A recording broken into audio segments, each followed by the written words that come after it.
Welcome to the RPG After Years, your weekly show covering all things RPGs from the past, present, and future. This is episode 107. I'm Scott, and joining us today, all the way from our European division, is... It's me, God. Oh no, wait, it's just me, Bill. No Rich today. He'll be rejoining me next week. Unfortunately, the way the scheduling turned out, we just couldn't make an episode with all three of us work, given Easter and all that coming up. Sad, but oh well. Yeah, blame it on my kids. Yeah. and the chicken pox, the dreaded pox. Those kids have been varying maladies lately. So yeah, unfortunately, it meant I had to rearrange my Sunday. So sorry about that, Scott. No worries. I was looking forward to it. Sorry to you, Rich, actually, because first time we're going to podcast together for a very long time. Maybe the next RPG club. Maybe. But coming up on today's episode, we are going to continue our review of the latest RPG club game. It's Squaresoft's 1995 time-traveling SNES JRPG classic. It's Final Fantasy 32. Oh no, wait, it's Chrono Trigger.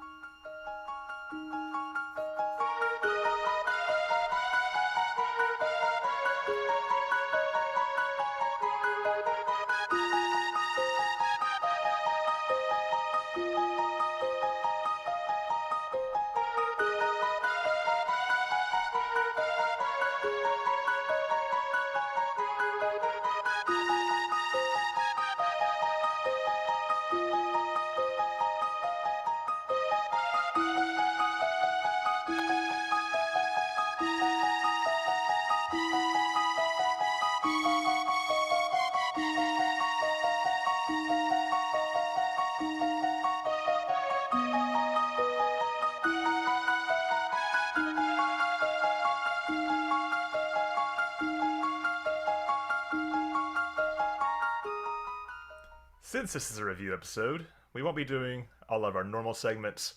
No news, no Patreon talk, definitely no tea time, since we've had the tea master here with us. Just some straight up review goodness. But before we hit that up, here are some quick show updates. Bill, I didn't know if you wanted to give any updates or anything on life or what games you're playing or anything to the listeners. It's been a little bit since you've been on an episode. It has been a little while, and you know what I'm like. I tend to jump around on different games here and there. I'm currently trying to plow out Terranigma. I looked at a guide yesterday. There seems to be only 3 points left before I've completed the game. So I'm very close to the end of Resurrection of Genius, and then it looks like it's just 2 dungeons or something after that. So okay. I think I'm very close to finishing Terranigma, and then we can review it, Scott. Yeah, that means we got some reviews coming down the pipeline because Corey and I are almost done with Tales of Arise, like literally at the final boss. So Rich and I can review that with him, and yeah, review City here. Yeah. Other than that, I started playing Chrono Cross as well. Yeah, I was very excited. No, well, it's never been released. Yeah, outside of North America and Japan. So I was just like, as soon as there was like a legal way of getting that, I had it pre-ordered. It was sitting on my Switch for a week. It's just like I was really excited. So yeah, I've kind of done the first bit of that game already. I remember actually, I think Chrono Cross has been nominated for the RPG Club at least once before. I remember debating with you and Rich if it should count since it wasn't available in the UK PSN store. Yeah, and because I think I nominated it as well. Yeah, we ended up saying it was fine, like, but yeah, because I said it doesn't really matter because when it comes to the European side of the podcast, you're only really looking at me and Disa. Yeah, and right. we'll both find ways of playing it. Yeah, but because it's come out on the Switch, that's all we had to do, was just wait a couple of weeks. Right. But yeah, that's it. That's it for me, really. Okay. Well, do you want to update people on what's going on with the RPG Club? Yeah, so the RPG Club is it's almost essentially like Oprah's book club, but even better. You get a free game. You get a free game. No, yeah, no, we'll bring her on the show. Yeah, one day, but she has to get up to our level first. Yeah, so it's essentially a book club, but for computer games, specifically RPGs, because RPGs have fantastic stories and such that we can go through and talk about.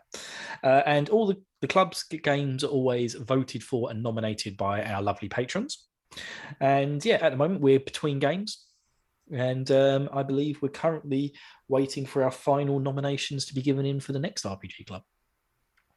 Right. So we're actually recording this a couple days before nominations close. So we don't have all the nominations finalized. We're still missing a couple, but I'll go ahead and read out what we do have.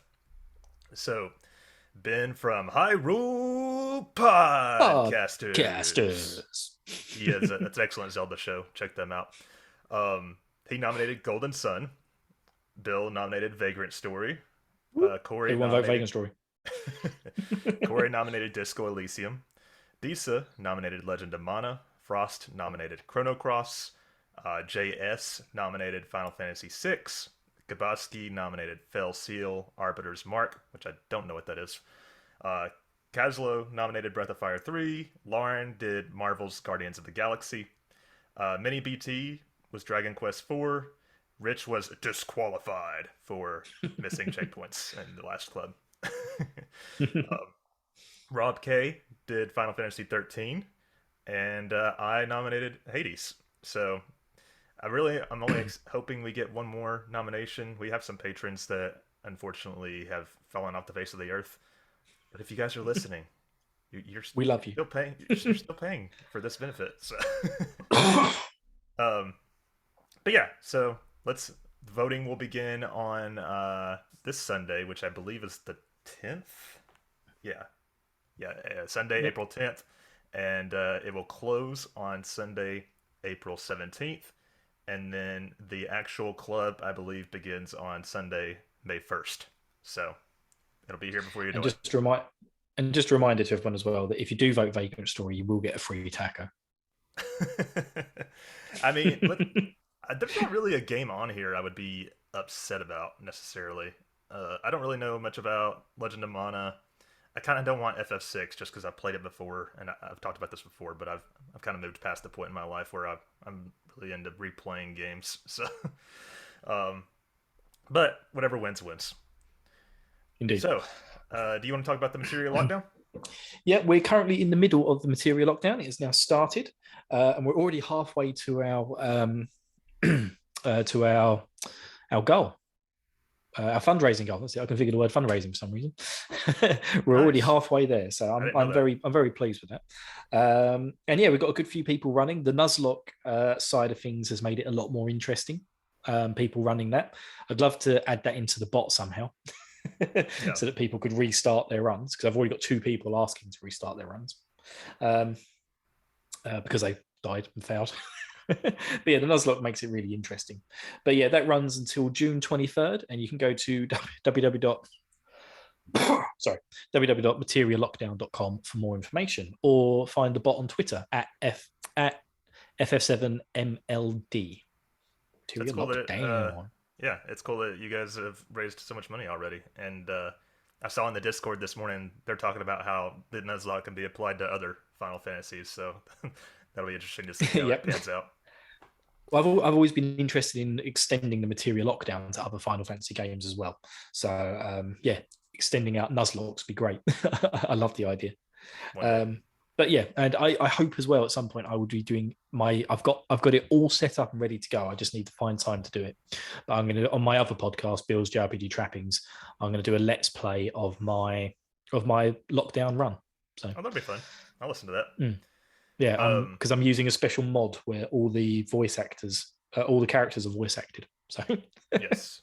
And if y'all are wondering what the heck we're talking about, this is a challenge where we have a Twitter bot that assigns your Final Fantasy VII characters what types / colors of materia they're allowed to use. So it's like a pseudo job system is implied into Final Fantasy VII, and it just makes the game more interesting. It's for charities, and we do this every year. So yeah, like Cloud could be only allowed to use blue materia, which effectively makes him mostly useless. Right. Or if you're lucky and you get the blue-green combo. Right. Yep. But yeah, and then the Nuzlocke rules are pretty cool as well. Like you can only go to an inn once. You can only go to every shop once. You can only heal at save points. Yeah, that's the one for me. Healing at save points. Just like, oh god, how am I going to deal with that? But yeah, It's going to be fun. I'm going to see how far I get into my run. But yeah, I'm going to be doing a let's play of that on my podcast. I'll be listening. With fully Moving voiced on here. acted FF7 character. Oh boy, that'll be fun. I can't wait for Barrett with your British accent. No, I'm not voice acting it. It's a mod. Oh, okay. Yeah, that'll be cool then, because I'll be able to like hear like how good or bad the voice acting is. I think I know what mod you're talking about. Yeah, I think the mod only takes you up to June on, but I don't think I'm going to get that far. Oh, okay. Sad. All right, so moving on here, the RPGs that were released this past week, of course, as Bill dies. Chrono I can Cross. edit that out. Chrono Cross: The Radical Dreamers Edition came to PS4, Xbox One, Switch, and PC on April 7th. Everybody's very excited about that. Very ironic and well timed with our Chrono Trigger coverage. Godfall Ultimate Edition came to PS5, PS4, Xbox Series, Xbox One, and PC on April 7th. Also on the 7th, Demio PC Edition on Steam entered early access.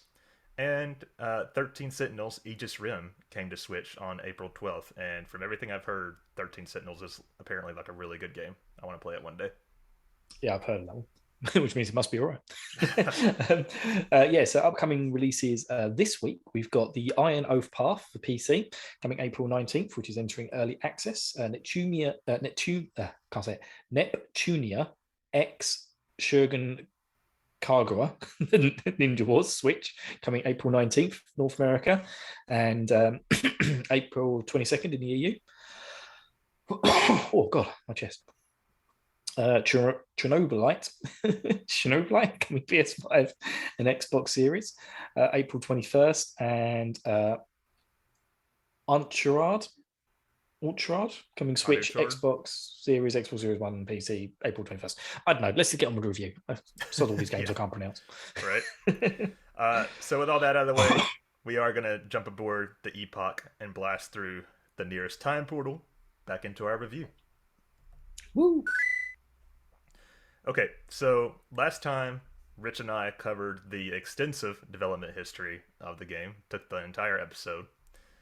So this time, we're going to be going into the story and setting of Chrono Trigger. We don't plan to get all the way through it today, so this will be part 2 of 3. But we'll just see where we get. We have a cutoff point in mind, but who knows how it'll work out time-wise. Mm-hmm. So I'm sure it'll all work out fine. Right. Before we really jump in, I was interested to get like just some of your general thoughts on Chrono Trigger, since we haven't really heard your opinions yet. So I think I'm like you, Scott. Like I can see how it's a good game. And I think one of the main things with the game is seeing how it's influenced pretty much every other RPG that's come since. Yeah.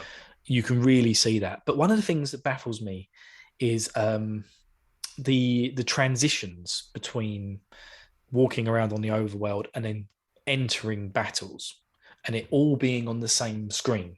Uh-huh. I feel like that has just never come back, and it's really cool. It's like one of the coolest features of it. And unless you're playing like an action RPG where that's kind of the natural environment with the enemies on the screen, there's always this like break, load, battle. Whereas I liked the fact that in Chrono Trigger, it all just kind of happened in one. Although the actual loading for the battle screen is done when the enemies get into place. Yeah. So quite often when you see it and the enemies moving around and stuff like that, they purposely designed that into the game to be the loading bit for when to get the battle menu up. Do you know that for sure? Yeah, 100%. Okay, because on the history last week, I remember we talked about how one of the programmers said that the removing loading from the battle transitions was like the hardest thing, and so they faked it. I guessed in that episode that was why, with the enemies coming into place and stuff, is what was going on there. Oh no, I'm almost 100% sure I've read that somewhere. Cool. Because I did a lot of reading on this game. I was sending you loads of stuff in Slack. Yeah. Like, put this in. This is really good stuff. But I just thought that was really cool. I thought the game was really cool. Again, just a few things kind of fell flat for me, and there are some things that I'm lukewarm on, but I'll get to that when I do all my scores and stuff. But overall, this is a really, really good game. Really fun. Yep. I will say the second playthrough made me appreciate the game more than I did prior to playing it again. I'm not sure why that is, but yeah, maybe just knowing what's coming and knowing what to expect. But I think anyway, when you stream as well, when you stream your games as well, you really take your time with them yeah, because you're communicating with your audience at the same time and they're sort of talking about it. So I think you kind of might take it all in a bit more when you do that. that's a really good point. Yeah. Scott's a really good streamer, by the way. You should check out his Twitch. Oh, thanks. What a sweetheart. I've been subbed for 8 months. I don't sub for nobody. Twitch.tv/the Scott Spot. No. Okay, so jumping into the story here. So, Chrono Trigger takes place in an Earth-like world with eras such as the prehistoric age, in which primitive humans and dinosaurs share the Earth, the Middle Ages, replete with knights, monsters, and magic, and the post-apocalyptic future, where destitute humans and sentient robots struggle to survive. The characters frequently travel through time to obtain allies, gather equipment, and learn information to help them in their quest.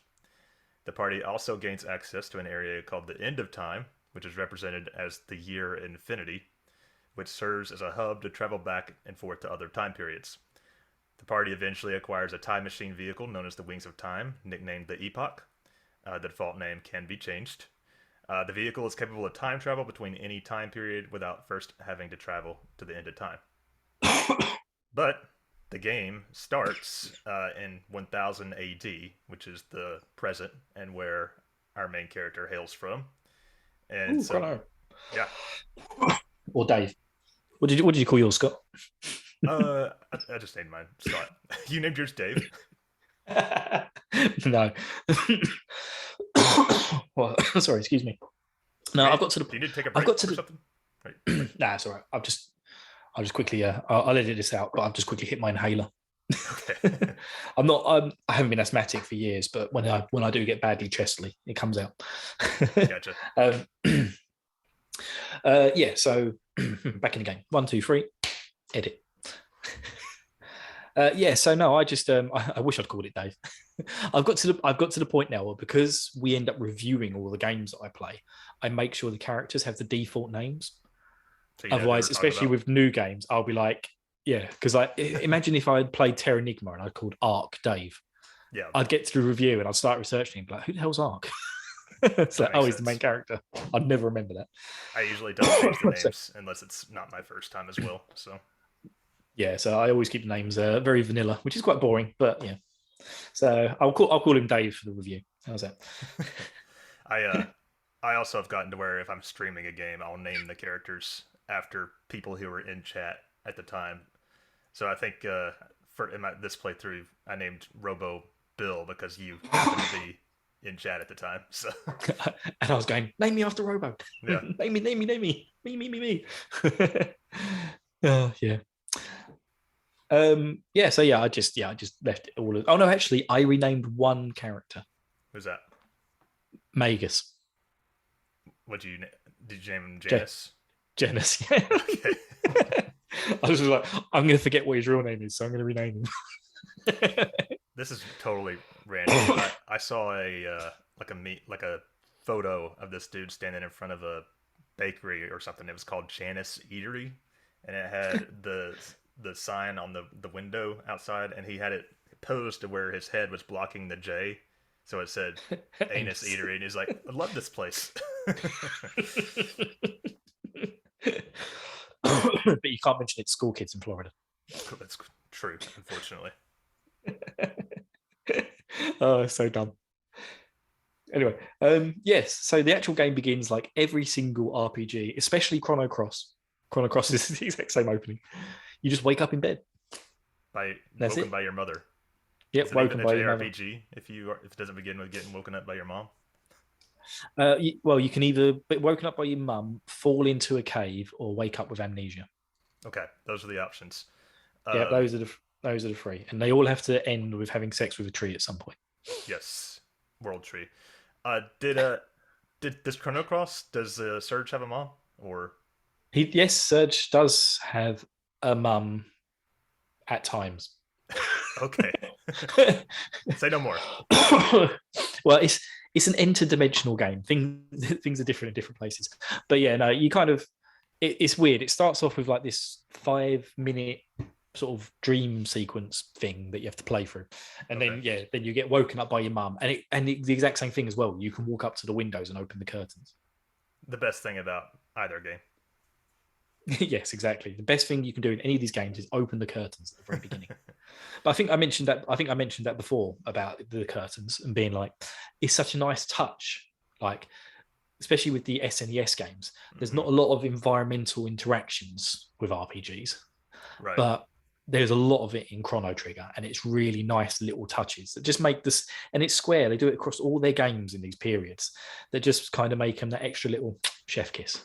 Right. Just like, oh, I can open a window. Couldn't do that in Wild Arms. But yeah, you wake up and then you have to plot off to the Millennial Fair. Okay. Although you can explore quite a lot of the world at this point. Yeah, I like how much freedom it gives you from the very beginning. There's literally nothing you can do. I think you can dance for a mayor in another town. Yeah.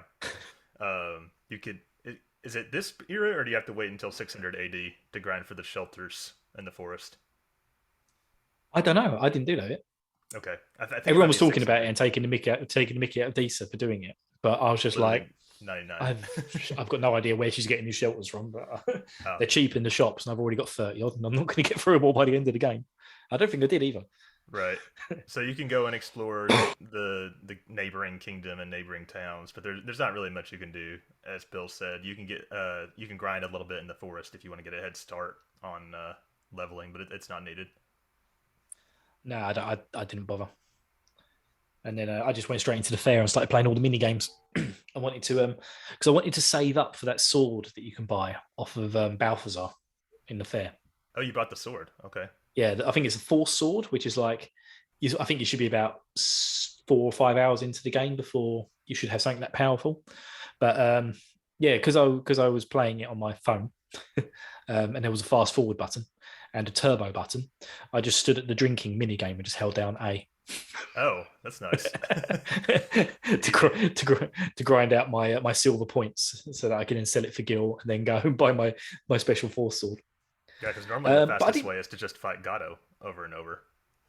Yeah, but I don't. It's very boring, and you have to kind of fight him and then leave completely and then come back in. It's just like Yep. it's a waste of time. It's just like no, I'm just going to stand here whole day.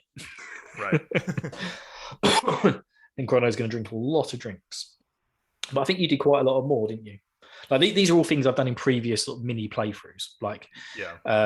the racing bets is just no, it's just takes too long. Yeah, and it's just total random. So I like I this. I bet. like the strength test. Yeah, that one's easy, but the reward is not very much, so it's definitely a slow way to get it. Yeah, it's like Uh, one silver point, isn't it? I spent a lot of time at the Ten of Horrors because you get like permanent prizes, like clone dolls of whichever character you're controlling, and little other dolls that can go in their rooms. I just didn't go for the cats. The cats was like one of the weirdest things I've seen mechanically. Like How many cats did you get? I ended up with like two total, I think, and then I Oh, realized like how difficult it was going to be to make it get all the way to 11 or 13 or whatever the number is. And I was like, because you no, start. Yeah, because you start with one, don't you?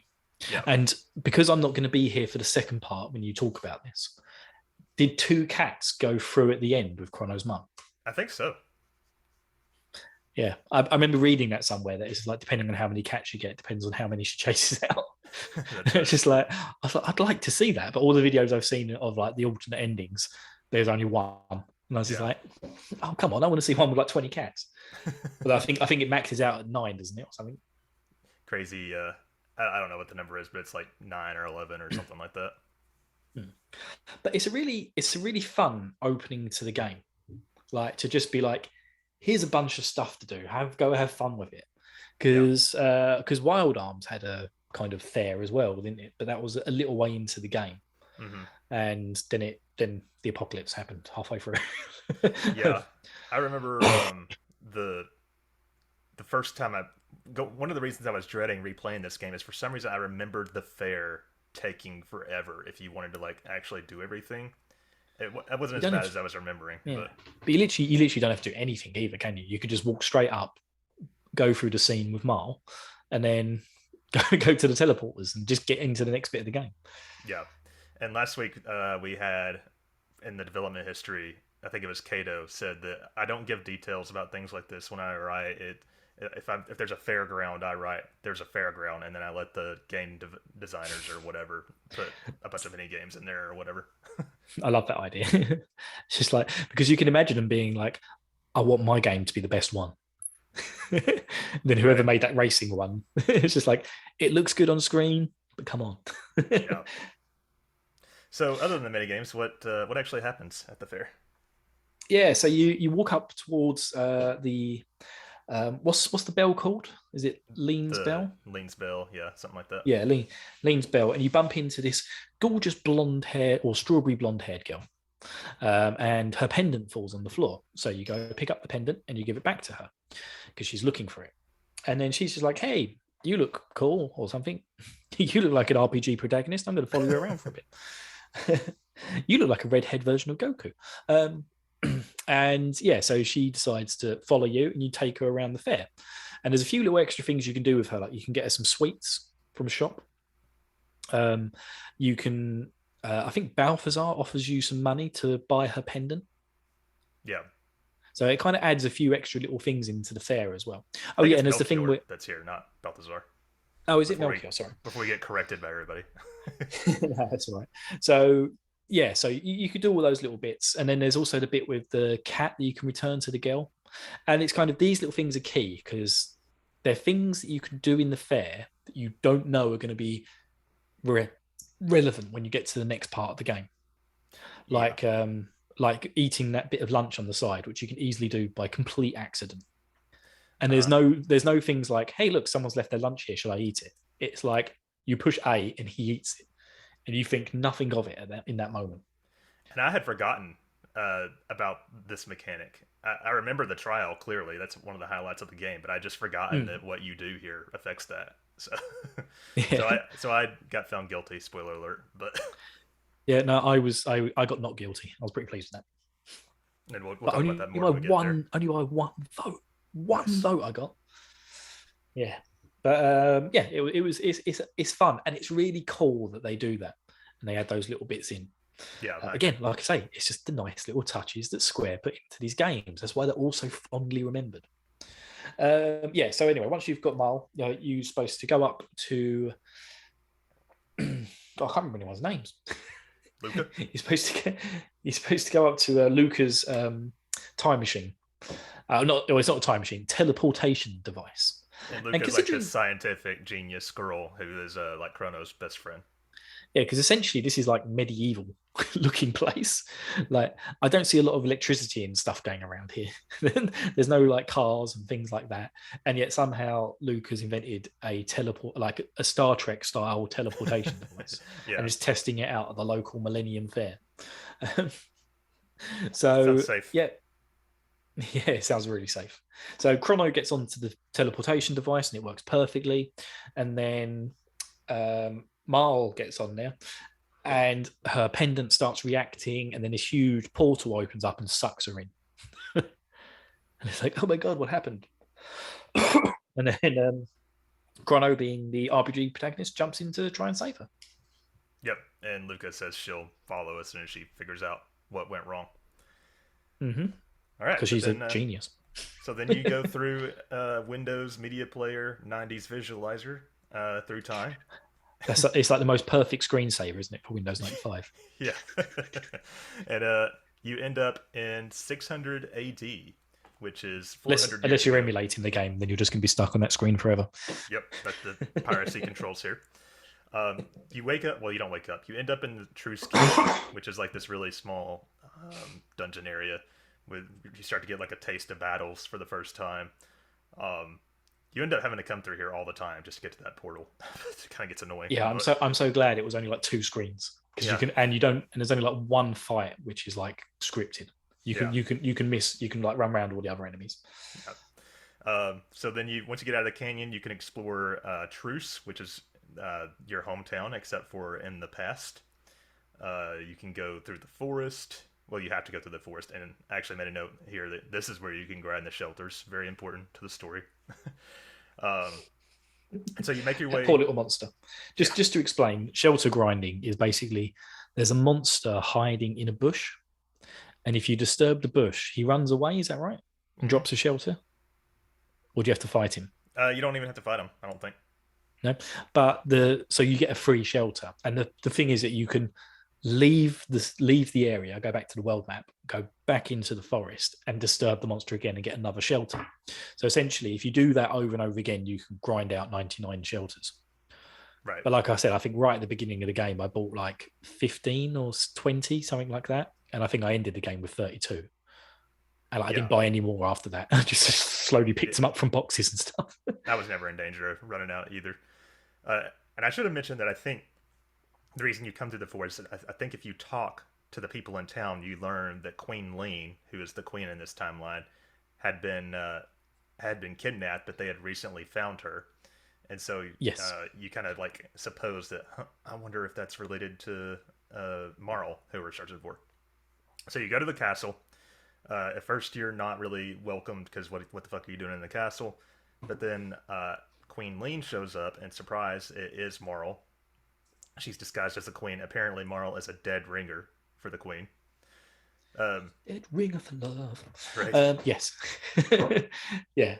Well, you have to sneak up to her bedroom first, and if you talk to all the because she comes down and says like, "Hey, this is my friend. It's okay, let him in," and everyone's calling her Queen Lean, and then she goes off, and then you have to go up to her bedroom, and if you talk to all the people on the way up, they're all like, "Ooh, Yeah. ooh, you're going to see Queen Lean, are you?" It's. I thought it was kind of weird because it's almost like, what is the queen doing, inviting this ripped stranger boy into her private quarters? Where's the king? Somebody grab him. Yeah, you would, wouldn't you? Be like, King, Yeah. so what's going on here? The Queen's uh, having a little fiddle. But you meet her in her room. She has her servants leave, and she reveals what happened. That she's this. Everybody thinks she's the queen. I don't think you find out her true identity yet, though, right? This is a little later. No, yeah, no. This is where she tells you her true identity. Okay. Oh yeah. Okay. So she is actually Princess Nadia, which would make her a descendant of Queen Lee, and that's why they look so similar. So after you talk to her for a minute, her pendant starts glowing, and she actually fades away. Like she feels like she's like fading into non-existence, and that Now, happens. now you mentioned last week about how one of the things Chrono Trigger does well is the way it keeps its time travel kind of in check. Yeah. Without having all these like complex paradoxes and stuff. And it does that by using like a time theory, which I think is called linear time. So the idea that they go back in time, but normal time still keeps flowing. Right. So they never really bump into themselves. So when they go back to their normal time, it's like still 20 minutes on from when they went backwards, sort of thing. And that's how they keep it consistent. But this is the only bit that doesn't make any sense Really. because this is a time paradox. Yeah. I think they called it the grandfather paradox when I was researching this. Yeah. And it doesn't make sense with the rest of the whole time travel theory in Chrono Trigger. Hmm. Because, like, when you leave Robo behind, he doesn't disappear from somewhere else, Yeah. That's true. because you still exist in the flow of time. Even if you went and killed your ancestor and then you didn't exist in the future, you have still existed up to the point to go back and kill your ancestor. Do you know what I mean? And to have that effect on time, because I didn't, otherwise I didn't you think about wouldn't that, have but that I guess effect. you're right. Yeah. Yeah. Because if she suddenly doesn't exist, then she won't come back in time to then have people not go and rescue the queen and then not exist. Yeah. So it's just like this is the only bit which didn't make sense, and apparently it wasn't done by the director. Someone else shoehorned, like one of the devs shoehorned this bit in That's because interesting. they felt it didn't make sense to have to have Nadia stay up, like locked up in the castle. I can't remember why or which developer it was, but somebody did say that the grandfather paradox was like one aspect of the plot they really liked. So interesting. Yeah, Uh, but it's the only bit that doesn't make sense with the rest of the whole theory of time travel within Chrono Trigger. right. Anyway, sorry, bit of Yeah. tangent. So after she disappears and you leave, you run into Luca, who has caught up with you. She's gone through the portal as well, and she tells you all about how Marl was Princess Nadia, and she figured it out. and explains that because the real Queen Lean was never found, then of course that means she wasn't around to have any children, and so Marl ceased to exist, and that's what happened. So you decide that what you got to do is go find the real queen, and you go to like this nearby cathedral Got to break free. where all the nuns are evil and monsters. Do they even give you a hint that the cathedral's where you need to go, or you just head there? I think it's like the only other place you can go to, isn't it? Okay. But the nuns in there are so creepy. I remember I came to the cathedral first before I went to the castle, and I'm like, okay, well, they're definitely evil. Yeah, these people are definitely evil. It's like, I love the taste of blood. Oh, hello. Yeah. Hello, young man. You look tasty. I mean, So you learn that they're all monsters. You defeat them, and then you got to go through this little dungeon. It's kind of your first real dungeon, I guess. And you go through there, and you find out. And I guess I should have mentioned that there's a chancellor that was kind of acting strange earlier.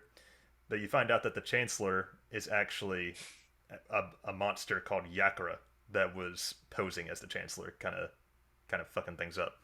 yeah, like a shape-shifting monster thing. And this is going to be like a recurring theme. Never trust chancellors, apparently. Yep. So this is your first real boss, Yakra. I don't think you didn't have any trouble or anything, right? Not that I remember. There's literally only one boss in this game I had trouble with, and it's just after we were supposed to stop with our story on today's review. That's why you wanted to talk about it. Okay. So you defeat Yakra.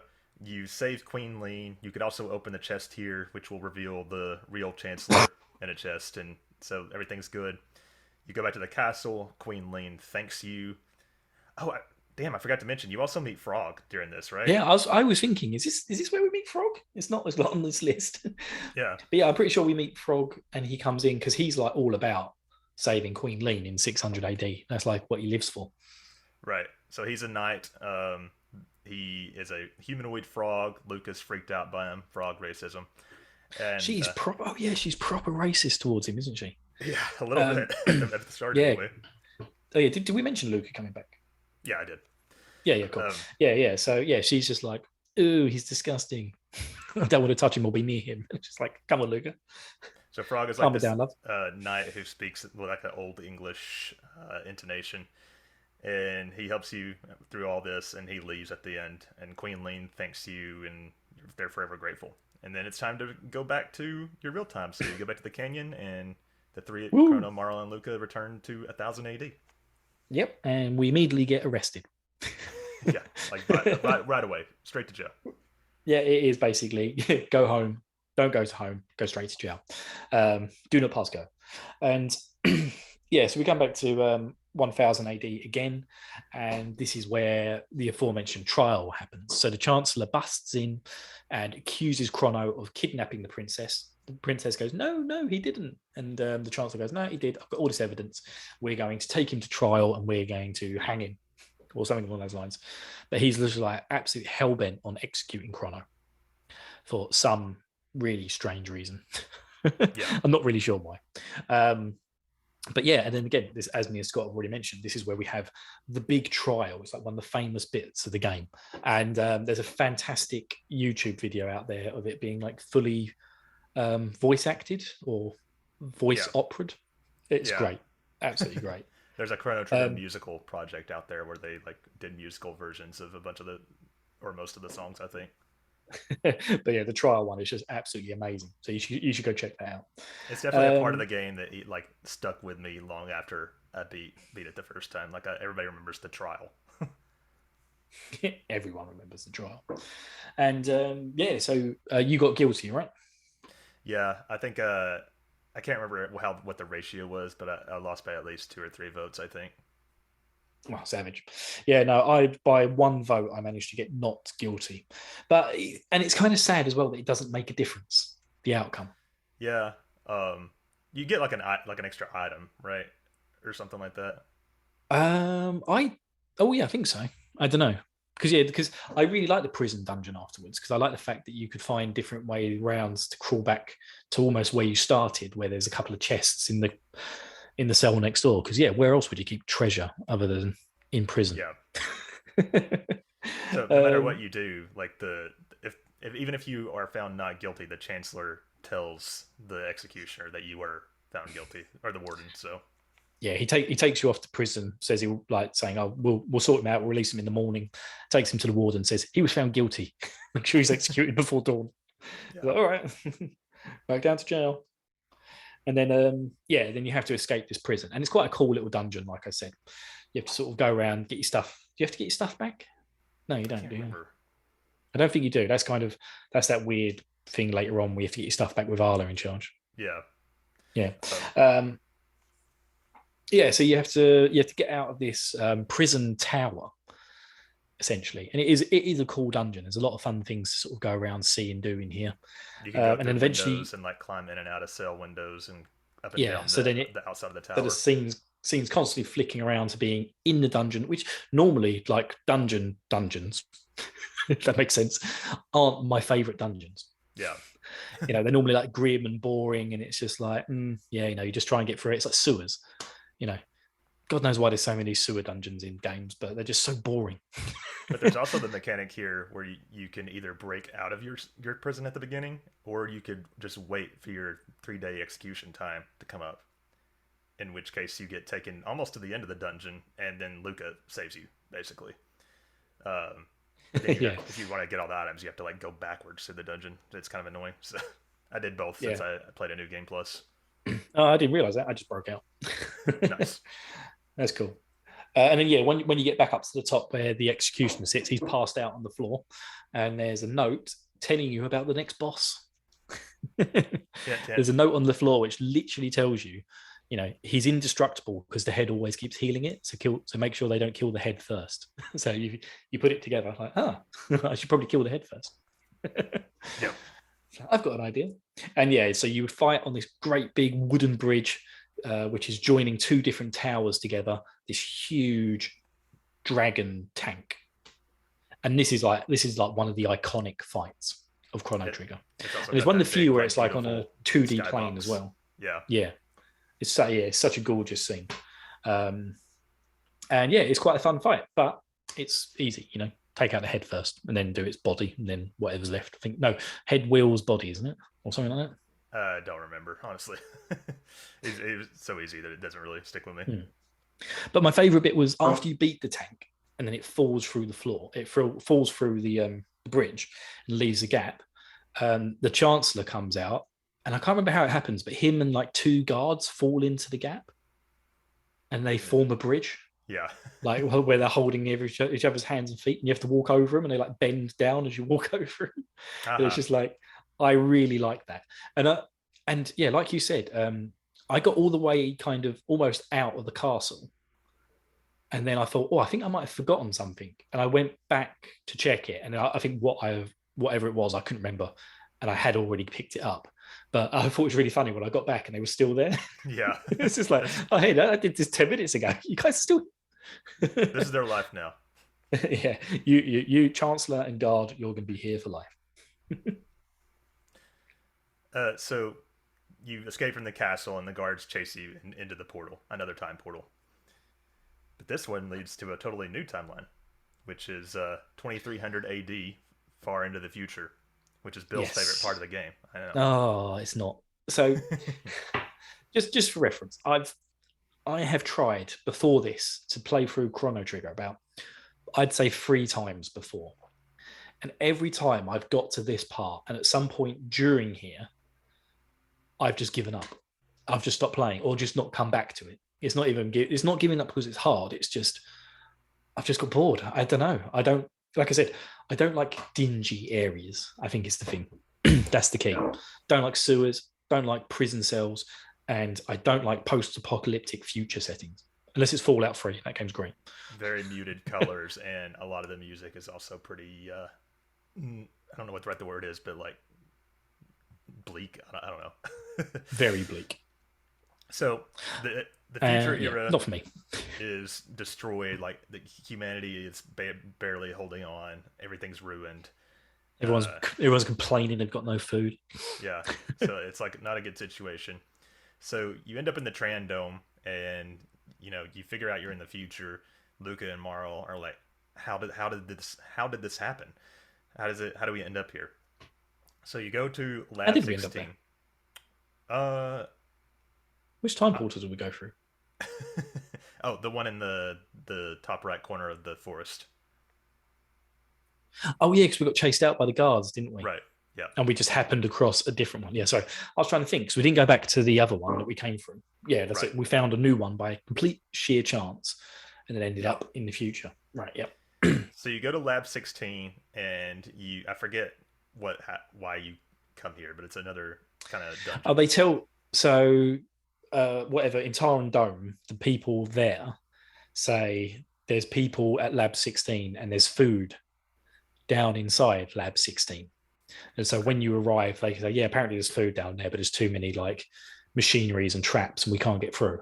So you go down to essentially release the food. But when you get there, you find out it's all rotten and been eaten by Right. mice. Yeah. You have to fight So this I laugh. guardian. This is like so horrible. It's not funny. Uh, haha. Now, so you also fight a boss in the lab. It's the guardian, pretty cool looking robot enemy, but not Mm. too hard. It was a fun fight though. I like Yeah. this one. Then you go to the Eris Dome, and you go through there. It's another dungeon, and you end up finding out here. I believe is when you find out about Lavos. So they Mhm. find a recording and they watch it, and it basically is a recording of what they call the Day of Lavos. And so this giant like alien meteor bug looking monster, I don't know how else to describe it, apparently just burst out of the ground at one point. I think it was in the year 1999 AD, Yeah, and 1999. yeah, it just it like rains down hellfire and brimstone on the world, destroys everything, and that's why the future is so fucked up because everything got destroyed. Uh, so they Was it like Will can't. Smith who sung the song 1999? I'm not sure. Lavos to turn up, give him a slap. You're right. Um, so they're like they can't believe this has happened, and they decide that it's up to them to change the future, to change the past. Of course, that's the only way it makes sense. Yes. Now, I notice here that you've put in the sewer access. Right. Again, So we're combining here like post-apocalyptic grim future with a sewer. Like, what more is there for me to hate? yeah, everybody loves a This good area is sewer actually dungeon. quite tough, though. Yeah, I don't think you're meant to come here straight away, although it is doable. Even But if you aren't OP. when you're meant to come here, you're so overpowered for this section. Yeah, So I kind of feel like they realized that you could possibly get in here, so they made the enemies tough to almost like maybe turn you around, yeah. but not too tough that you were just like going to be obliterated. But yeah, it's kind of just like a bit of a half area, but and Isn't it also just like an the like weapon kind you of get. optional to get some good equipment? Yeah, I was going to say the equipment you get here is quite good, but when you're supposed to come through here later on in the game, that equipment's like way back. So I Right. think they kind of made it like, yeah, this is going to be tough, but you can get some good stuff here. Yeah, I think they did it intentionally. I didn't come here straight away on this playthrough. I did in the New Game Plus, but Oh, I obviously, did. I wandered straight into it. It's like, oh look, a building. nice. I think I I was was. like, I can't do anything on the other side. I think somebody in chat told me not to go there yet, so that's why I skipped it. But otherwise, I would have. Oh, that might be me actually. I might be. It's optional. I've already done it. Don't do it. So you go to Lab 32, which is like a desolate wreckage area you need to cross, and here you meet some robots and their leader, who is kind of like a weird gang member android dude named Johnny, and Here, you. Johnny. He basically challenges you to a race. He gives you like this light car, and then you go into like a almost F-Zero esque mode 32 racing game. It's not too hard, but you can also cross on. Yeah, you can get some prizes if you do very well on this mini game. But once I saw like what the times Can were you? for that, I was like, oh shit, I'm not doing that. Wait, you can get fast times on it. I thought it was just you just wait to the end and just push boost. You can do that, but like if you're really good at it, you can basically have Johnny bump into you from behind over and over and boost you forward. Oh, And if you get really good at that, you can like get some really good times. The prizes aren't really worth it though. I do remember in my first playthrough though, I spent some time trying to do that. So you get through that area, and then you go to the Proto Dome, where you find like this ancient, broken down robot, and Luca Cool decides Bill. she's gonna right. Luca decides she's gonna fix it, and I remember Marl's worried that the robot will attack if they fix it, but Luca says she'll override it to where that doesn't happen, and that robots aren't inherent. She says that robots aren't like inherently evil; it's people that make them that way. So Giving the big speech there. yeah, so she fixes up Robo. You hear the Rick Astley theme, and you get a new party member. Never gonna give you up. Never gonna Robo's give like, you he calls them his masters and stuff at first, but they slowly beat that out of him. down. Uh, That's the nice thing to do. right. So you go to the factory ruins, and there Robo like hacks in to where you can get in here. You go through, you find, I think the reason you're coming here is you're trying to like unlock a door somewhere to that will let you get to another time gate. Yeah, so it's in the Protodome, isn't it? It's like the door behind Robo, I think, is Yeah. like locked up, but it's got no power, so you essentially have to go to the factory, which is the power station. But it's Right. also the factory where they make evil robots that want to kill all humans. Yeah. So We haven't learned about Mother Brain yet, but that was her plan. yeah. So on your way out of here, you run into a bunch of other Robo lookalikes. There's like 6 of them, and Are serious? they're still worried, or they're still, evil or whatever you want to call them, and they're pissed at Robo for malfunctioning, and so they basically just beat the shit out of Robo. Oh yeah, you get a choice here, don't you? Who you get to take with you? Yeah, you have to leave one of them behind at the Protodome. So who did you choose? Did you take Marl or did you take Luca? I I took Marl the first time, and then I took Luca Yeah, the so second did time. I. Just to I felt like well, that you was a need bad choice though. She was useless.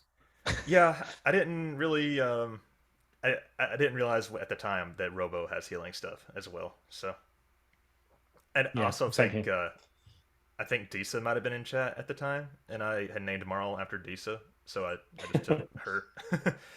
um, but yeah, so you kind of just watch Robo get the shit kicked out of him. He doesn't want you to hurt the other robots because they're his brethren or whatever. Then they throw Robo in the trash compactor, and then you decide to go against what Robo said and destroy the R series robots. So this is another little boss battle. There's 6 of them, so it's like multi-targeted, but nothing too challenging here. Yeah. So yeah, once we've done all that, they've beaten up Robo. We drag his carcass all the way back to the Protodome. Luca fixes him up, and then the 4 of us all jump into a time portal, which apparently is not a good idea. Right. So if more than 3, I always find this a bit strange. So you end up in this place called the End of Time, which is essentially this like tiny bit of a street corner from Victorian England. Yeah. There's a guy sleeping under a lamppost called Gaspar, and he tells you that the reason you've ended up here is because you've been traveling through time, and now there's more than 3 of you, and it's basically the portals can't handle that many people going through it. So when it doesn't know what to do with you, it dumps you here at the end of time. There's also And the so caveat that it's because you have Robo with you, who is from a different timeline or a different era. But yeah, that as well. So it's kind of like, so he tells you can only take 3 at a time if you want to sort of travel about and go through these different places. And then which I I'm like sitting that they here, justified that they gave like a plot reason why you can only have 3 people. yeah, and like this is basically your hub where you have to leave other party members. But it's just like, Right. yeah, but there's a reason for it. But yeah, I did again. I like that too. Then I was also the first time I played it and I got to this point, I was thinking, so who did you travel here with, and why did they leave you behind? Yeah. It's like Gasper really snores. You stay here, mate. We'll come back. Honest, we will. Right. That was what I thought the first time I got there. But then also there's an extra special boss here, isn't there? Seppico, Right. who will teach you magic, and I found this incredibly irritating. What the whole running around? having, Yeah. is it do you have to go around 3 times clockwise? Yeah. So You have to the hug problem the wall? here is that you have to like stay up against the wall as you circle around 3 times. But he doesn't specifically say that. He just says circle around 3 times. So I just like ran around not Him, fight him yeah. against the wall, and I did that for a while before I figured it out. I eventually, because when I had to come back with someone, I can't remember who it was, but yeah, I think eventually when I had to come back, I read a thing where the trick is to actually just go and touch the four corners. Oh, really? I didn't know that. Yeah, you don't even need to hug the wall. You just need to make, because that's kind of where the trigger points are for it Okay. seeing you go around the room. So apparently, you just have to sort of run and just make sure you run into each corner thoroughly, Makes sense. and then go on to the next one. But yeah, Seppuku's the god of war or something. Something. I don't remember. But yeah, you can come back. You can basically come back and fight him every single time. And as you get stronger, his sprite changes into a different monster sprite. And then he's got like a special like level 99 sprite. And then I believe there's also like there's one where he looks like a toad. I think But that's right. almost nobody ever sees it because you have to get to this point at like level 10. Yeah. Or something, or like you have to be really low level, you have to be under level 10 or something to get here to see that sprite. And so everyone assumes that he starts off as like the weird furry creature with pointy ears, Yeah. but that's actually his second form. I don't think I knew that actually. That's interesting. Yeah, I mean, I didn't bother fighting him, and then every time I came back, I was like, oh, I can fight him if I want to. And I was like, nah, don't really need to. Do you get any decent items for him? I think so, but I missed the level 40 version because I ended up out leveling him before I remembered to come back, which was sad. So. All right. So you've missed two versions then. Yeah. There you go. And More stuff for you to do, Scott. I still haven't fought the level 99 one because I'm waiting to get stronger in the new game plus. But Yep. And you need all the best equipment 3 Yep. times over. Yeah. Good luck with that. And then you could also get your first alternate ending here, which is a bad ending. Did you do this?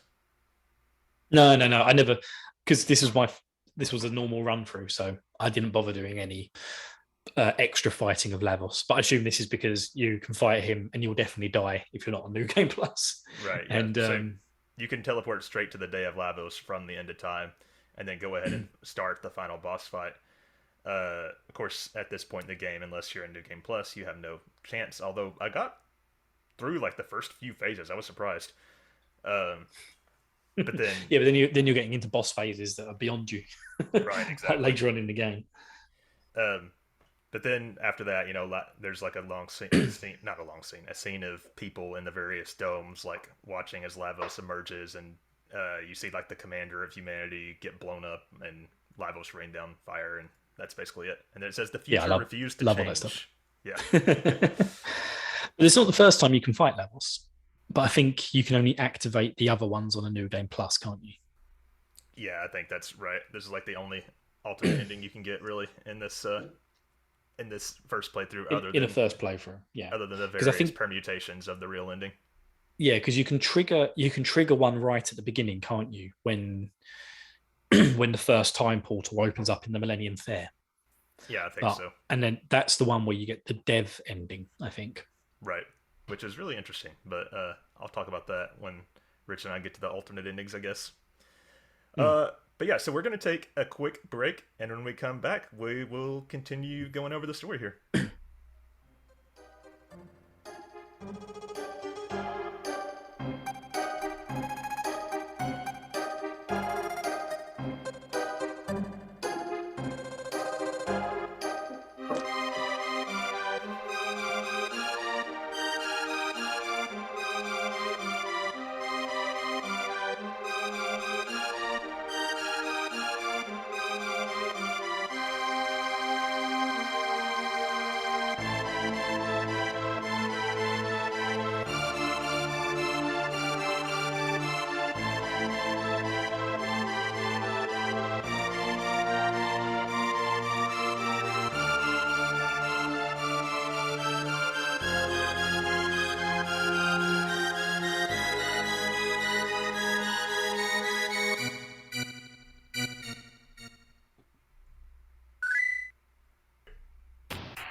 I just want to tell you how I'm feeling. All right, Gonna make you understand. I what do you just want to sing that now every time I hear it. what do you think? Is that did they really was it a coincidence or did they draw inspiration?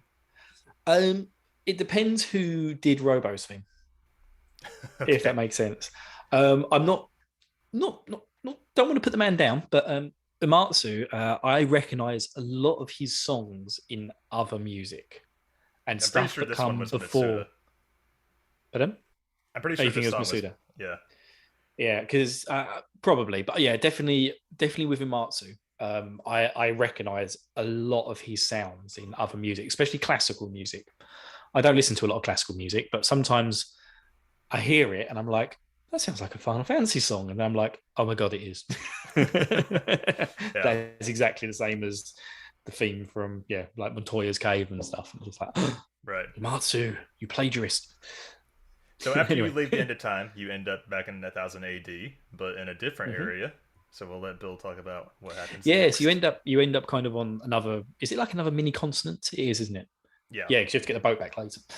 Yeah, and it's like where all the monsters live in the world. And I think they call it the Village of Magic. And there's like a bunch of monsters all sort of worshipping a statue of Magus. Yeah. And we don't know who Magus is at this time. And they're all sort of like doing a little dance around it and like, yeah, we love Magus. And it's called Medina Village, I believe, is the Yes, actual that's name. it, Medina Village. And I'm not really sure what points. I know you have to go into a cave and you have to fight the Heck boss, but what points you in this direction? So I think, Is I it just think, like the only place you can go? well, I think that's true, but also I think you can go to Melchior's cabin here as well, and I think he might Hmm. point you that like you can go through the cave to get back to Guardia. Um, Yeah, that kind of makes sense. Oh yeah, because then at this point, when you go back to the Millennium Fair, Melchior's never there. right, and He was only there at the beginning. you can also like talk to the monsters, and you can even fight some of them. But to force them to like let you stay at the inn and use the shop, but then their prices are like way higher than anything Yeah, you you could ever can't afford afford. it at all. Yeah, it's ridiculous. But oh yeah, all these are they're basically racist monsters. They're racist towards humans and they hate us. Makes sense. You know, Robo's fine, but Yeah, and they're all kind of yeah. like disparate because apparently Magus, their master, the Fiend Lord, was defeated 400 years ago, which we'll learn more about that. Yes, we will. So yeah, they're slightly butthurt about that, but they seem to think Magus is going to come back at some point. Um, so yeah, so anyway, we go into this Harkon cave, we beat this boss, and then that allows us to go. I'm trying to remember where it is. Is that what takes us back to um, the Millennial Fair town? Yeah, I think so. All the names are running out of my head, Scott. Yeah, it's called a. Is that I where you think go? the actual town is called Truce, but I just back to Guardia basically. Yeah. Is it? How do you get? Is that when? Yeah, because we go. Yeah, because you go down. No, that isn't the one where we go through the whirlpool, is it? Yeah, it That's is. later. Oh, it is. The Okay. All yeah right. That's where I'm getting confused. Okay, yeah. So we fight this boss, and then essentially you have to go through an underground whirlpool, which then spits you out outside Luca's house. right Strangely enough, and yeah, you've got to remember always go and talk to Luca's dad because he will slowly, piece by piece, give you Luca's best equipment. And I right. think at this point he'll give you a helmet, Uh huh. and it's all got like really good fire resistance and stuff. Her They must equipment. be So rich because they have like a multi-leveled house and they have like a house all by itself on an island. That's pretty nice. yeah, and yeah, considering what they do, and like also all those domes and stuff that you see in the future are contributed to the work that she does now. Yeah, right. So it's like the whole future is based off of her technology. So she's like, I don't know, who's the guy who invented electricity? Edison, right? Edison, yeah. She's like Thomas Edison, like because of what she did, everything is now working in the future how it works. Um, yeah, Or it's was crazy. Edison telephones? No, Bell was telephones. Oh, I don't actually, know. no. Edison and Bell were both telephones, weren't I don't know. We need to go back to history class, apparently. they? Yeah. Oh man, that's gonna annoy me. Tesla. Someone did it. Um, But yeah, and then this is when we enter the hero appears section of the game. So you're With back a in frog. 600 AD in the Middle Ages. We are. Oh, I've just had a Peppa Pig cupcake delivered to me live. Exciting. Oh, that'll be right. Hang on. I've got to try this Peppa Pig cake to make sure it's cooked properly. Okay. Delicious. Sounds Sorry good. about that. Nom, nom, nom. Right, where was I? I'm getting really lost, and now I've got a mouthful of cake. We can wait till you're done chewing. But we had just gone back to 600 AD, back to the Middle Ages. Oh yeah. Sorry.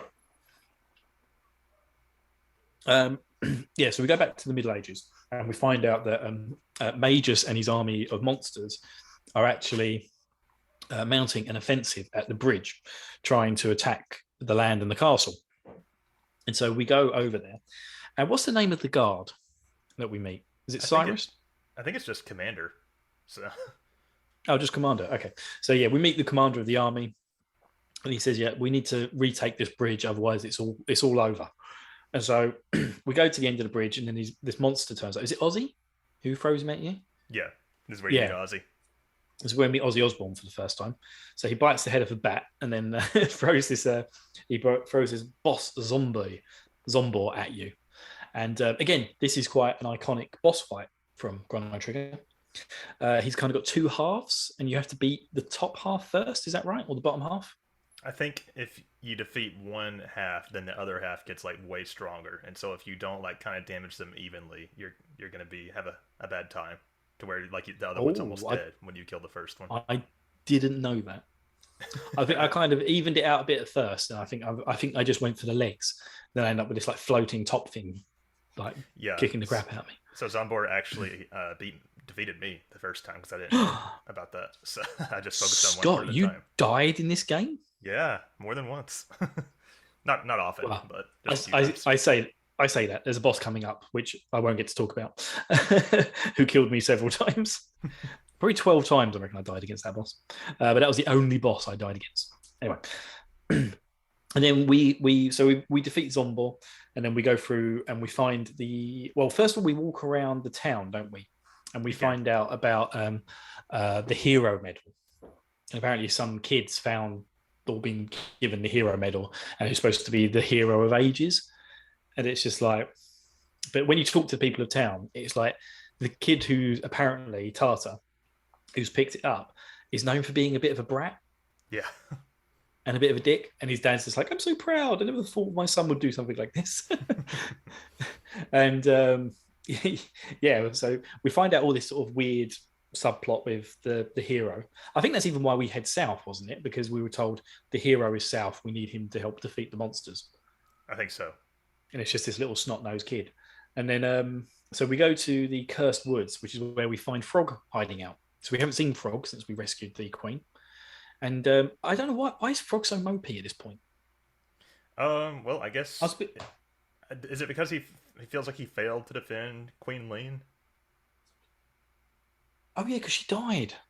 She didn't die, but she got kidnapped. So, and we but he rescued her with us. And then I think at this point when we've gone back, she's dead, isn't she? I don't think so. I think she makes it to the end because she's in the ending. But yeah, so. Oh no, sorry. Yeah, sorry. I'm thinking in 1000 AD. Lena's mum's dead, isn't she? Or not Lena. Yeah. Marl's mum's dead.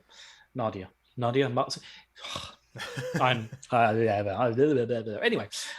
But what I want to know is that I'm not remembering is at what point do you learn that Magus is responsible for summoning Lavos?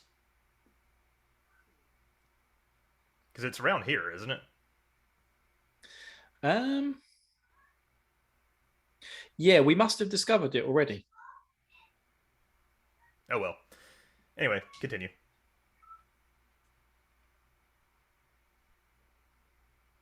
Sorry, yeah. I think we discovered it when we went to Medina for the first time.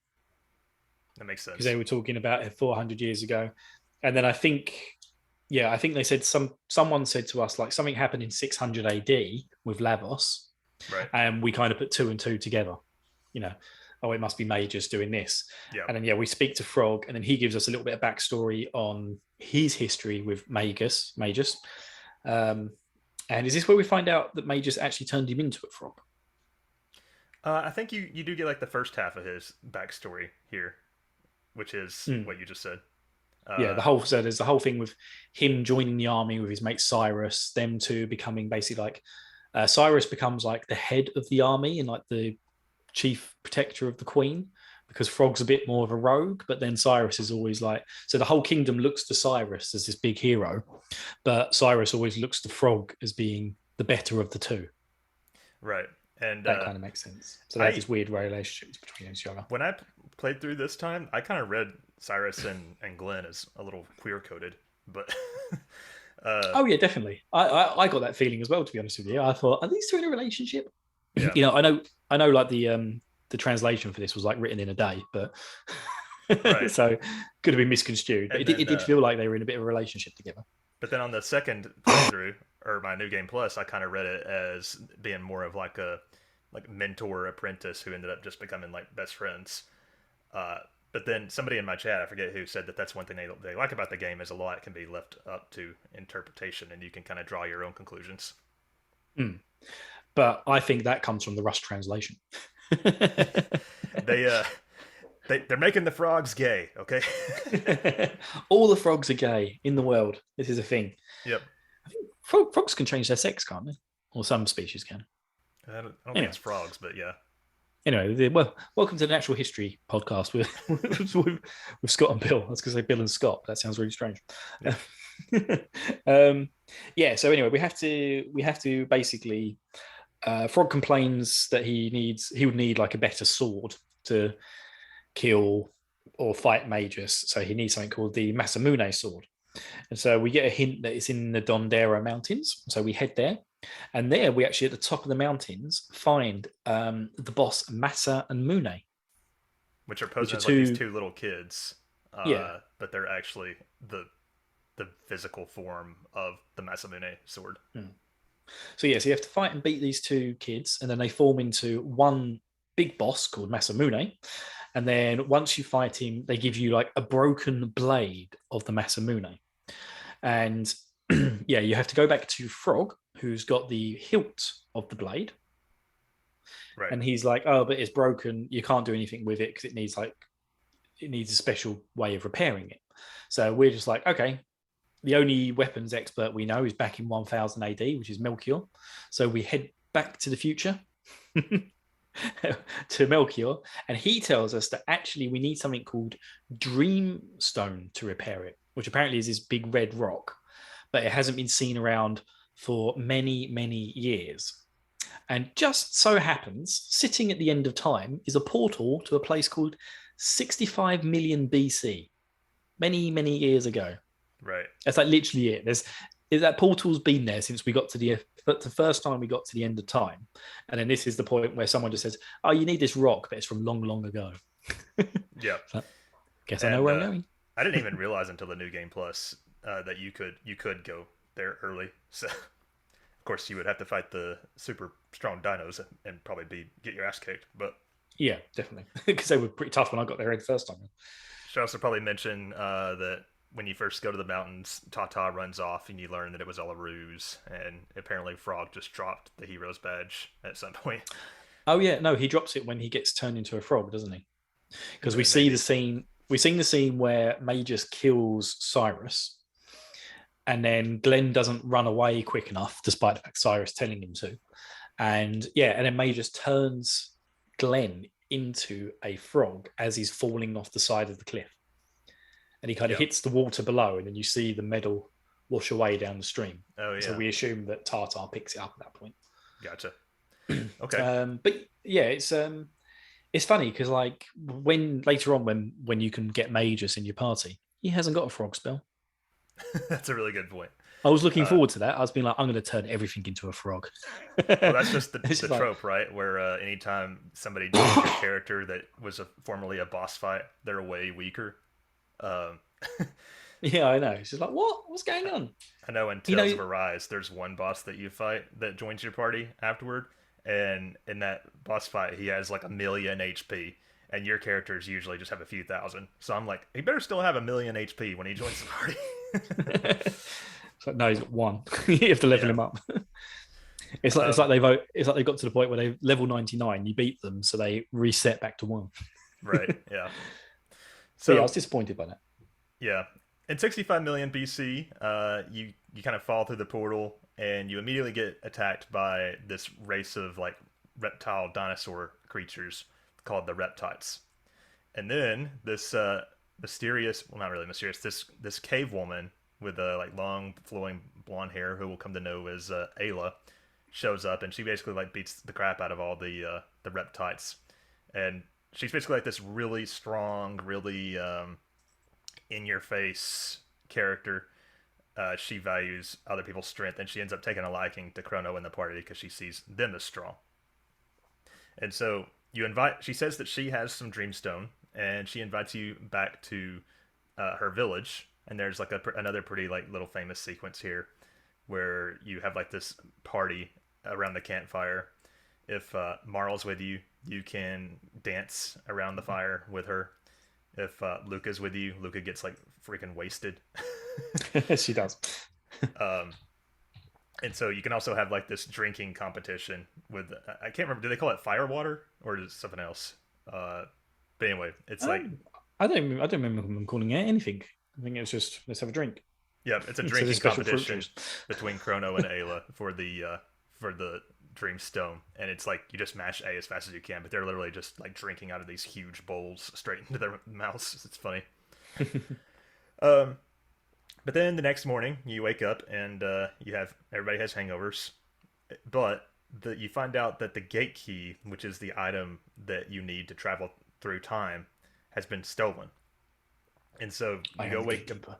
yeah, you go wake up Ayla. She joins the party temporarily to help you find it. You go to the forest maze. Oh, you can also go to the hunting range here if you want to grind some materials because there's like a synthesis system kind of in Ayla's village that you can do.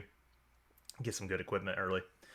But at the forest maze, you run into Kino, who is Ayla's boyfriend, and Kino admits that he was jealous of Chrono, so he stole the time key. Ayla like socks someone and tells him basically she can never like anybody more than she likes Kino. But unfortunately, you learned that the key was stolen by the Reptites. So you have to follow their footprints through the forest maze, and you get to the Reptite lair. And you learn that they're led by this Reptite woman named Azala, who's kind of a sub villain in the game. So you meet her, and she's like all evil and shit, of course. And she sticks this boss Nizbel, which is like this freaking jacked dinosaur looking thing, on you. Do you have any problem with this boss? I think it's pretty straightforward. um, yeah, no, he's not straightforward at all because he's the one where you have to hit him with lightning. Oh yeah, you're right. You have to hit him with lightning so that he becomes weak to attacks, and then you can keep attacking him, but he charges up a huge lightning attack back at you. And then once he hits you with that lightning attack, he's back to having really high defense. Yeah, So then you have to switch back to hit him with lightning once and then attack him. So yeah, it was kind of again the boss fights. Again, they're not challenging, but they are making you think of the patterns that you need to actually defeat the bosses. I feel So like the after the games first begin to half get of a the bit more game, complex. it kind of drops the puzzle boss aspect quite a bit, though. It ends up I think you becoming become a more lot more straightforward. overpowered, so you don't need That's to worry yeah, about it so much. But that's I feel true. like it's always there because I remember. I think I just beat Gaia to death, but I think there is like a proper strategy to Yeah, beating him correctly. But no, I just hit it until he died because I was quite powerful at that point. I remember the last time I fought Lavos's first form when it got to the Nizbal phase. I had forgotten about that lightning mechanic, so I was like, "Why am I not doing any damage? I'm so OP right now." But anyway, so you say goodbye. You get the gate key back. You say goodbye to Ayla, say your farewells, and then you return through the time portal, and we're off to fight Magus and get Frog back. But I'd really like to say I loved the 65 million year BC area. Why is that? I thought it was gorgeous. Just like all the greenery and everything. Like the hunting grounds looked really cool. The dungeons are really cool. The grass sprite, how they make it look like it's moving in the wind. It's Exactly. really cool. I just like the whole thing. I like the fact that the little town was just like a couple of huts that you could go into. Just the art direction of it all was gorgeous. I just thought it was really, really good. And yeah, it was one of my favorite areas. Not quite as good as 12,000 BC, but I'm not going to get a chance to talk about that today. So sad times. Sad. So then what happens once you go back to 600 AD? Nothing. That's where the game ends. Okay. You fight Lavos, and that's it. No, so the Masamune. So you go back to 600 AD for the third time. No, wait. Isn't Melchior's not in 600 AD, is he? He's in 1000 AD.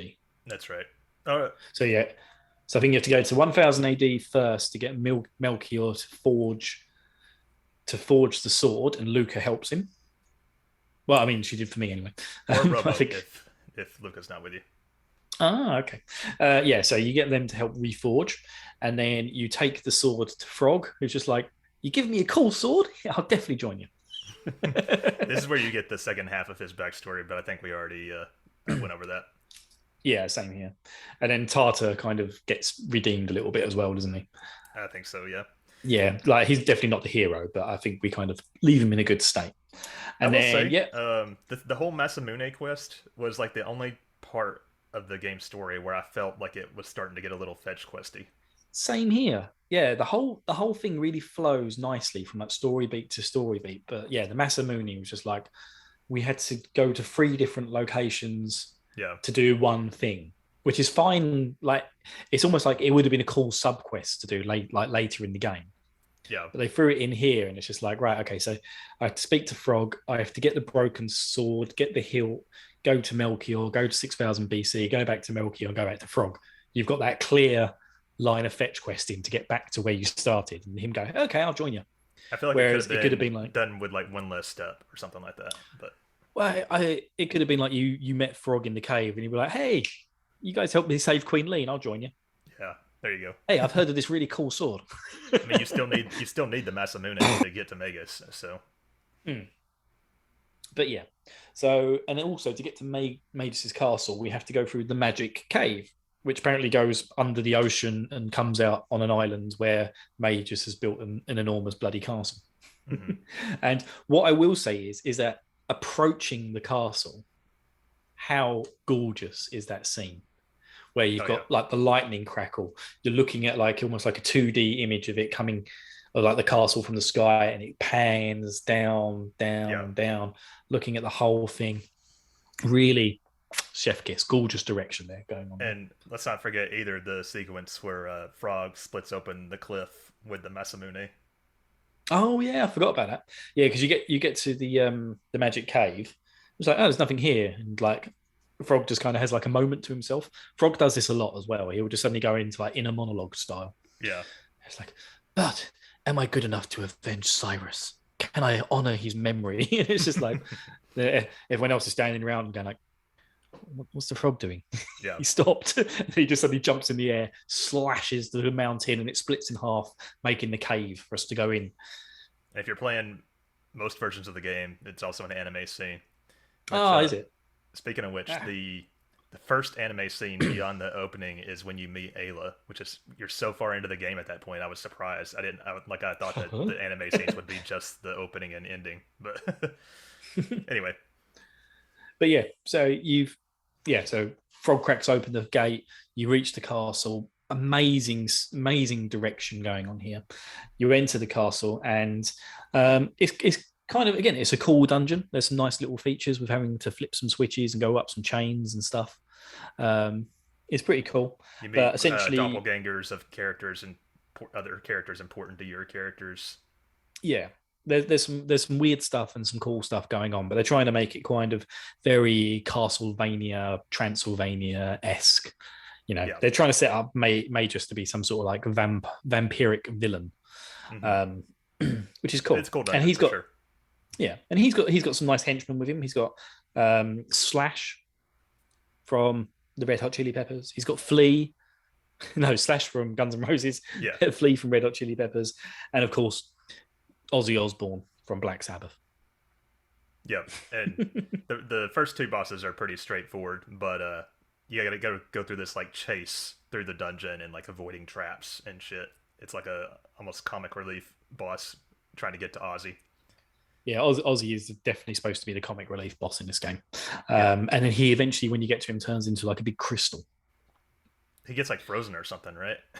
Well, he like puts himself in this big like contained crystal to protect him, Right.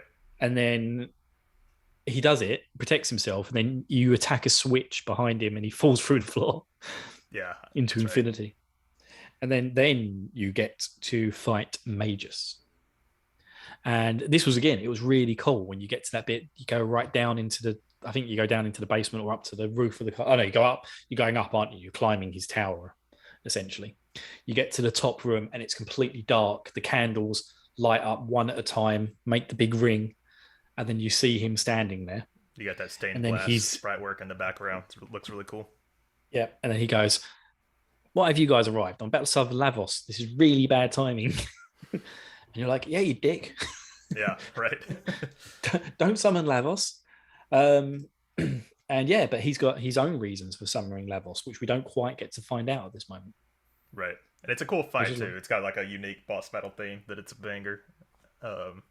It's kind of like a turning point in the game. Like I always think of this as like the halfway point, kind of. Yeah, pretty much. But yeah, so you end up right after you defeat Magus.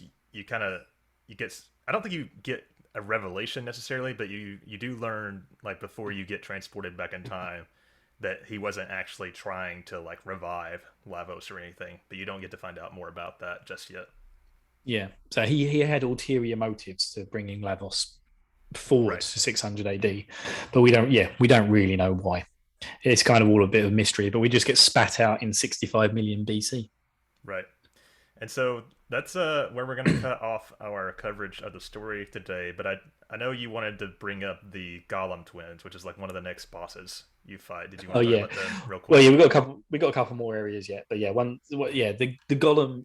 So for some reason, in the second half of the game, the Golem boss is a reoccurring boss quite a lot. Yeah. It pops up loads and loads, but then there's one point when you're back in the Ocean Palace.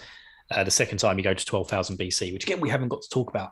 Best area in the game, 12,000 BC. It is gorgeous, and I love the whole thing with like it being desolate down below, amazing sort of waterfalls coming off of the green islands. It's just absolutely incredible. But yeah, the Golem twins, I just don't know why I could not beat them. It was the only boss in the game where I think it was basically. I replayed it about 12 times, and I think it was good RNG that eventually got me to the point where I was able to beat them. Wow. I don't remember having But trouble. I just really, really struggled with them. They hit like tanks, and I couldn't do enough damage quick enough to kill one of them. Because that was the thing. I think they did like a joint attack, and yeah, it was just so tough. And I remember looking up a guide as well about how to beat them, and it was just like, hey, sometimes you just get to these guys and it's impossible. It's just like, what? It's like, no, don't say that. Come on, there's got to be a cheese. And like, no, there was no cheese. So there was no Stinky Stilton for this boss. I just had to do it over and over again. And yeah, eventually just one time I beat them. Right. So yeah, I don't know. I mean, I wasn't particularly high leveled. It was one of those things as well, where every time I check a guide, I'd generally be 2 or 3 levels under what it was suggesting. In Terra Nigma at the moment, I'm like 8 levels under where it says I should be. But I'm sure that'll pain. I'm sure that'll kick me in the arse later. But yeah, those 2 twin bosses were the only boss in the game that killed me. Interesting. That was it. Okay, I thought the game other than that was quite easy. In this playthrough of yours, this was the first time you had ever made it this far, right? Yeah, this is the first time I've beaten Chrono Trigger. So do you remember around this point in the story, like how you were feeling about the story? I was enjoying it. This was kind of again, because playing it with the club as well, I'd missed the last 2 sections. for whatever reasons, I just couldn't get time to play the game. And so I ended up having to play 3 sections in very quick succession, all in like 1-2 week period. And this was pretty much where I started with like the Tartar and the frog, and then got going from there. Gotcha. So this was all really fresh for me because I did it really quickly.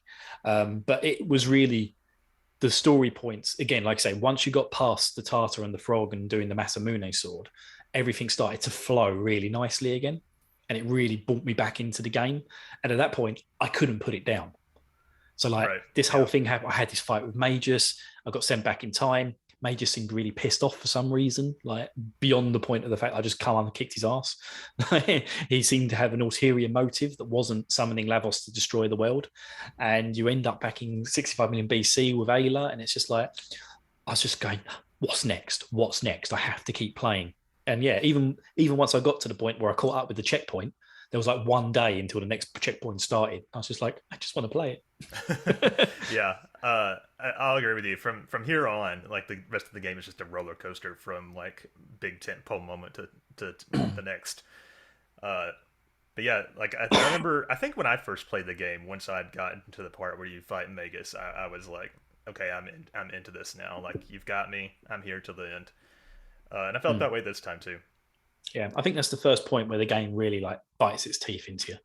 Yeah. Other than that, it's kind of just like it's fun to play, but again, it's a bit too easy. Is my only complaint. More Golem twin bosses is what we need. No, less of those, please. So Bill is gonna record his ratings, and we're gonna play them next week when we get to the ratings. But you know, those will be little short snippets. So do you want to give any like final thoughts overall on the story, gameplay, anything in general? I mean, gameplay wise, I've already said at the beginning, I loved the battle transitions. I thought that's very, very unique to this game. You know, even in Chrono Cross, they have a loading screen to start the battles, so they dropped it for some reason. And it is very, very unique, and it gives it a unique feeling as well. Like it really helps the game flow nicely. And I think that's the important thing with this game. I think the reason people love it is because it's not too difficult, so it's not going to put anyone off like early on or later on. And it's got a good story, not a great story, a good story. And yeah, and it's just beautiful with all the square sprinklings of gorgeousness on top. So I can see why this game is loved. And I can also see so much of this game in modern RPGs still. For real, yeah. Even people don't realize it. They're making RPGs and they're probably influenced by Chrono Trigger. They might not even played Chrono Trigger. They might have played a game that was made 10 years later that still has lots of its influence in there. But yeah, this was certainly a trailblazer for how RPGs went. Like a lot of the Tales series has a very similar feeling to this and the way the games start and stuff. And a lot of modern RPGs, especially ones that aren't big AAA games, will sometimes say like, it's a Chrono Trigger like. It's like Chrono Trigger. It's just to like, but they never are. Excited. They never are. There's always a transition. I will say I Am Setsuna comes close. It just doesn't come close to the same highs. But anyway, so I guess that's a good place to leave it. We're going to cut it off there and save the rest for the final part of our review next week. So let's hit the outro.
And that's it for this week, everybody.